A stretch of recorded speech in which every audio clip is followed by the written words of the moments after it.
debate for the day.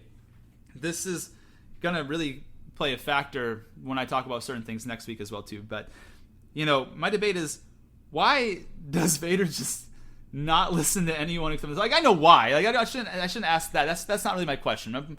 My question, I guess, is like, if he would have listened to the Grand Inquisitor and followed the insurgents, the path, and destroyed the path, that would have, in my mind, drawn Obi-Wan out again at the very least. If because Obi-Wan thought he was playing chess. Was like, hey, listen, I know Anakin so well, I know Darth Vader so well. He's gonna follow me and direct all attention towards me. That would have been a great moment for Darth Vader to be like, nah, he's expecting me to do this. I'm gonna go attack them to draw him back out there. So I'm gonna get two birds with one stone. I'm gonna take out the path, and I got Kenobi one-on-one afterwards because he's gonna have to come back and save these fuckers because he thought that I was gonna follow him. But guess what, bitch? I'm not following you. I'm outmaneuvering you. But no, he doesn't listen to the Grand Inquisitor. He plays right into Obi-Wan's hands, and he has this whole issue where he ends up defeated on one knee on this damn planet with half his helmet broken. So, I don't know. Just what the fuck is Vader's problem? This is the debate. I don't understand why he doesn't take any sort of advice from his advisors. They are his advisors for a reason, and you would think that they would be able to help out in some sort of way, but he just can't seem to overcome himself. Why can't he overcome himself? Yeah, what's interesting about this, making a Game of Thrones reference again, baby. Fuck yeah, let's fucking go. Two of my favorite characters. What a real fall from grace, both of them. That's what I will say. I think you know who I'm going to make a reference to here. Well, one had such a fantastic hand that could have advised her, and she chose not to listen to him either. So, exactly. The common ground here, I will say, is they both decided to make it personal. And I understand what you're saying is he's not exactly intelligent Vader, but at the same time, the guy did know how to make an entire pod racer, so we have to bring that into account. He did win a pod race back when he was 10 years old, speaking of the timeline of 10, right? And Qui-Gon Jinn, talk about a full circle moment there.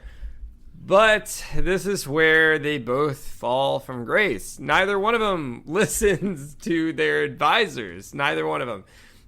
Daenerys chose to make it personal, burned down King's Landing with everyone in it, and then when she won, what was left to rule?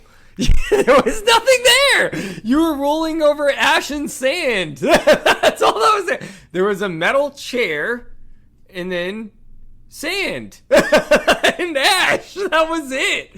And then because of what you did, it caused the one person that could have probably talked you down to reason, that would have supported you the entire time, had to make a choice to kill you. Unfortunately, going to Vader here, you chose to make it personal. It probably would have drawn Obi-Wan out here and bring it all back to the same instance as Danny.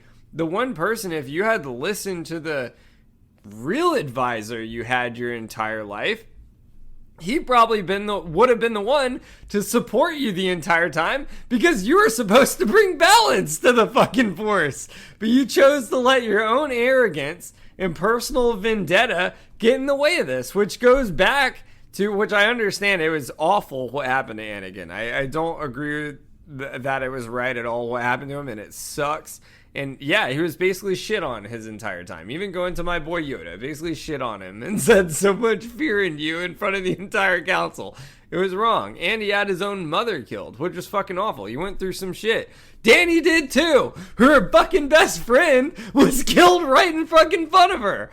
I love Danny. She's awesome. One of my favorite characters. Vader, my favorite villain of all time, because I don't consider Danny a villain like you do, even though most people do, unfortunately, because of fucking season 8. But my point is, two of my favorite characters, talk about a big fucking fall from grace. I still don't think it makes it right what either fucking one of them did. Can't sit here and defend that shit. And that's because they both let their own personal vendettas get in the way. If Vader listened to the Grand Inquisitor, it would have probably drawn Obi-Wan out again.